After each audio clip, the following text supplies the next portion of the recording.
প্রিয় ছাত্রছাত্রী বন্ধুরা, এই ভিডিওতে আমি আলোচনা করব মডেল অ্যাক্টিভিটি টাস্ক ক্লাস 8 অর্থাৎ অষ্টম শ্রেণী বিষয় ইংলিশ, যেটার পূর্ণমান অর্থাৎ ফুল মার্কস 20। এটা কিন্তু জানুয়ারি 2022 যে নতুন মডেল অ্যাক্টিভিটি টাস্ক তার সমস্ত উত্তরগুলো নিয়ে এই ভিডিওতে আলোচনা করব। প্রথমে আমরা দেখে নিই কি কি প্রশ্ন দেওয়া হয়েছে, তারপর এক এক করে সব উত্তরগুলো করব। দেখো, প্রথমে ছিল একটা passage, read the passage given below and answer the questions that follows. Activity 1-এ এই প্যাসেজ পড়ে কিন্তু উত্তর করতে হবে, অ্যাক্টিভিটি 1। আচ্ছা, এরপরে দেখো অ্যাক্টিভিটি 2। অ্যাক্টিভিটি 2-তে রয়েছে যে দুটো কলম আছে, একটা হচ্ছে কাউন্টেবল নাউন, একটা হচ্ছে আনকাউন্টেবল নাউন। তাহলে match the following words with দেওয়ার অ্যান্টোনিমস। এটা বিপরীত শব্দ দিয়ে তোমাকে কিন্তু এটা ম্যাচিং করতে হবে, কোনটা বিপরীত কার বিপরীত শব্দ। আর অ্যাক্টিভিটি 3, লাস্ট অ্যাক্টিভিটি যেটা, সেটা হচ্ছে একটা প্যারাগ্রাফ লিখতে হবে 80 শব্দের মধ্যে, about 80 word, protection of wild life, বন্যপ্রাণীর সুরক্ষা। বন্যপ্রাণীর সুরক্ষা সম্পর্কে তোমাকে লিখতে হবে, তার জন্য তোমাকে কিছু পয়েন্টস এখানে দিয়ে দিয়েছে, সেই পয়েন্টগুলো নিয়ে লিখতে হবে। চলো আমরা এক এক করে প্রশ্নের উত্তরগুলো লেখা শুরু করি। প্রথমে আমরা প্যাসেজটা পড়ব। দেখো, now the boy whose name was John. এখন যে ছেলেটির কথা বলা হচ্ছে তার নাম হচ্ছে জন। ঠিক আছে। Had always obeyed his mother, সবসময় তার মায়ের কথা কিন্তু শুনতো বা তার মায়ের বাধ্য ছিল। So he went about his farm work, সে তার কৃষি কার্যের জন্য বেরোলো উইথ আ হেভি হার্ট, ভারাক্রান্ত মন নিয়ে।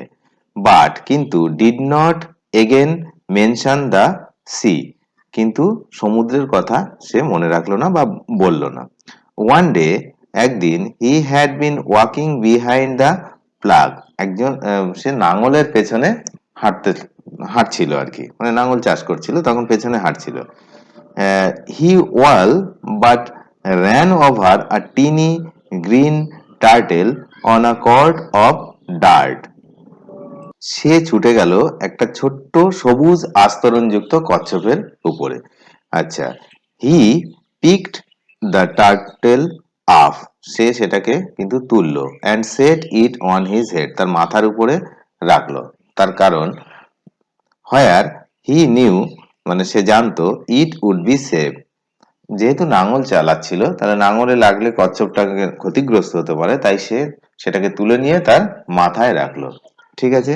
When he was done with প্লাঙ্কিং, যখন তার চাষ করা কমপ্লিট হয়ে গেছে, John picked the turtle from his head, মাথা থেকে সেটাকে নিয়ে নামালো।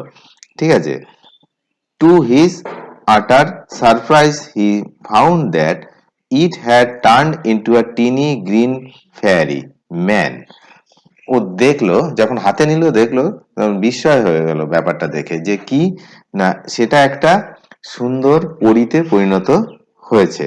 That stood upon his plum, তার হাতের তালুতে দাঁড়িয়ে রয়েছে, অ্যান্ড বোর্ড, এবং তাকে প্রণাম জানাচ্ছে। তাহলে এই হলো মূল বিষয়বস্তু প্যাসেজের।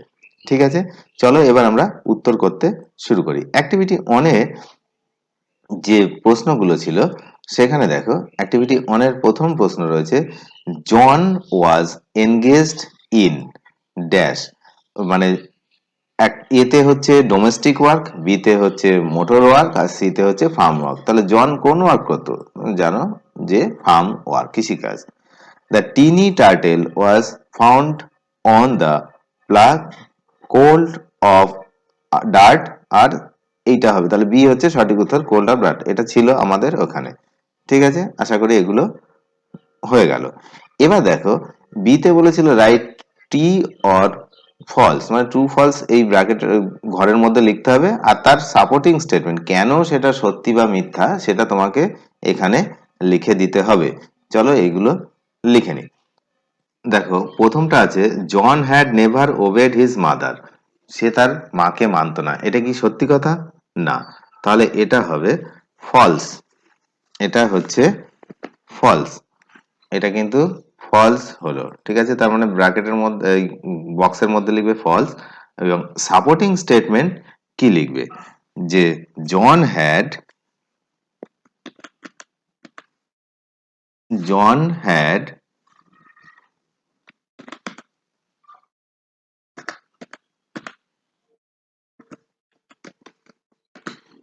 had always obeyed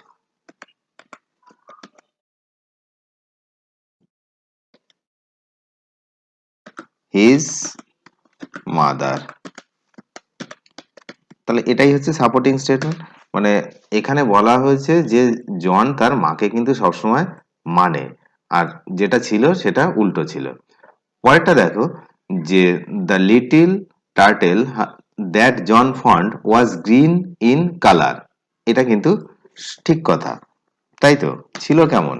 সবুজ কালারের দেখতে, তাই এখানে হবে ট্রু। আর সাপোর্টিং স্টেটমেন্টে কি লিখতে হবে? সাপোর্টিং স্টেটমেন্ট লিখবে হি all he all but he all but ran over, সবটাই কিন্তু প্যাসেজে আছে, সেখান থেকেই লিখছি, প্যাসেজ থেকে। Ran over tiny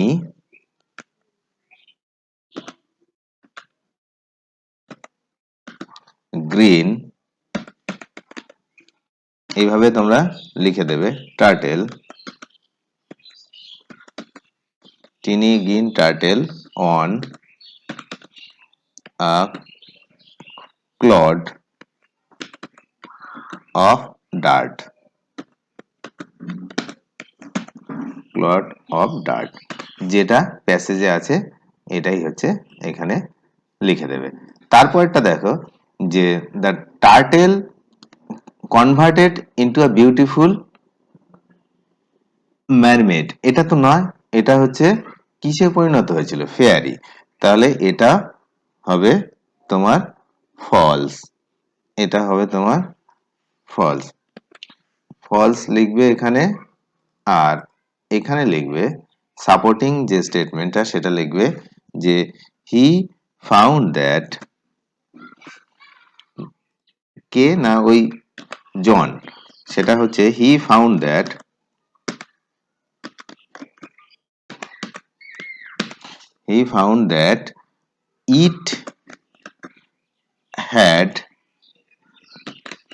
it had turned